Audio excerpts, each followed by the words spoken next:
Hey guys, so today I'm going to be showing y'all how to do a back handspring and a back tuck. And a back handspring is advanced, but a back tuck is more advanced than a back handspring. And I'm going to be showing y'all both of those things, but first off, I'm going to start by explaining how to do a back handspring. So before you do any sort of tumbling, you need to stretch and have your body warmed up a little. So I usually start by doing some splits or jumping jacks, anything to get the blood moving kind of thing. Also, another important thing is that you need to be wearing shoes that you're comfortable doing active stuff. These are actual cheer shoes. These are really ratty tatty, but you'll see a lot of cheerleaders in shoes like this. But normal tennis shoes work too, just whatever you feel comfortable in is fine. Okay, so we're gonna start off learning how to do a back handspring because this is a little bit less advanced than a back tuck, but it's still an advanced skill. So the back handspring or any type of flip, you need to make sure you're in the right mental state to do this. A lot of people get really freaked out of the thought of flipping or going backwards. So that's when things go wrong and people get hurt. So you just need to make sure that you're prepared for what's about to happen, like with your body and flipping and everything. So the actual first step to doing a back handspring, you need to start with your whole body really tight and squeezed together and with your feet together. So that's the very first thing you need to do. But then when you actually start doing the motions of a back handspring, the very first thing you do is you need to almost sit back like a little, kind of like you're sitting in a chair, and that's the jump that you use to actually go backwards. So after that part, you'll basically be upside down. So you'll be in a handstand position pretty much.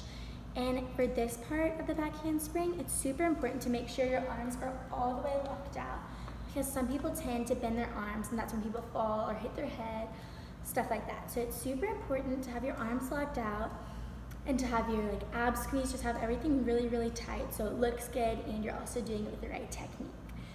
So from there, you're in that handstand position. I'll show you guys in a second, but from that handstand position, you're gonna take your hands and kind of use them to flick or push yourself back over to land on your feet.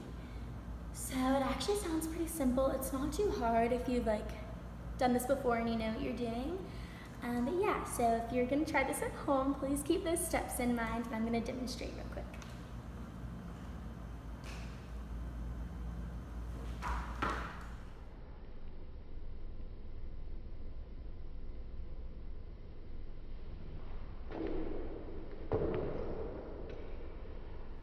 So in that back handspring demonstration I just showed you, if you pay close attention, you'll notice the sit and dip I did before.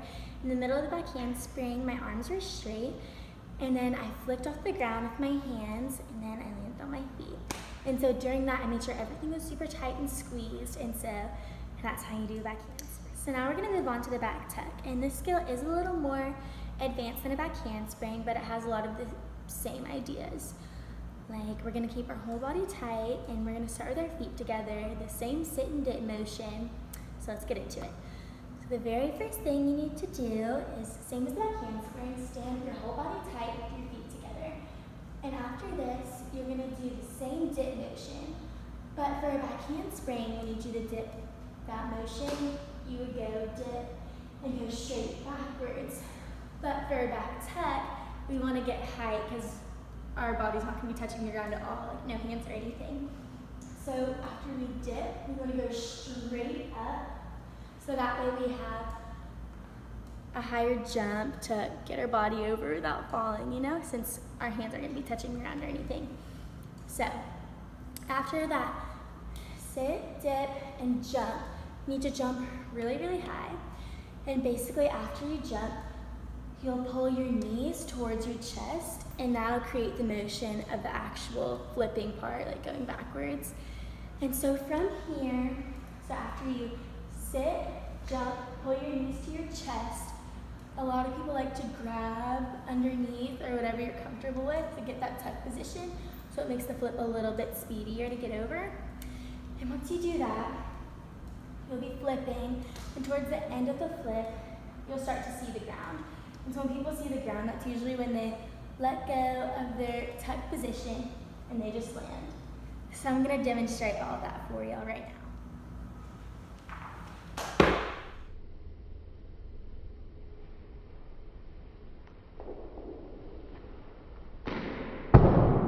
in that back tuck, you'll be able to notice that I chose to take a step, that's just personal preference, but after I took that step, I did the sit and dip, and I reached really, really high to make sure that I could get that height, and then I pulled my knees to my chest, and I like to grab underneath, so that's what I did, and so that was the actual tuck position, and then as soon as I saw the ground, you have to keep your legs bent a little bit, because that would hurt if you landed on straight legs, you know? So keep my legs a little bit bent, spot the ground, land, and stand up. So yeah, that's really it. The most important thing for flipping, I would say, is making sure that you're not scared of what you're doing, because that's when a lot of people tend to fall and everything because they get really nervous and scared. So that's super important.